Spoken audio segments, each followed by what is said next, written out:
Good morning. Today is January 11th at 4:45 in the morning here in Maryland. And last night we got about an inch of snow.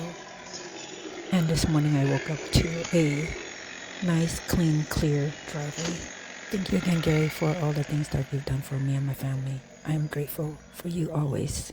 So within the last 5 years that I've moved here to Maryland from California, I've learned that the best thing to have is to invest in a tractor, something similar to his, or like a little mini snowplow attachment that is attached to your lawnmower or to your truck if you have a truck.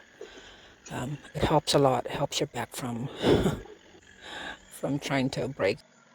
This method is very effective, very very effective indeed, and it's fast. Seems less stress and less physical labor for sure.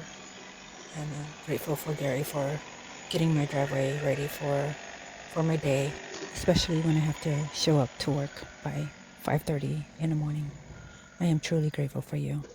This is truly a blessing in my life. Thank you.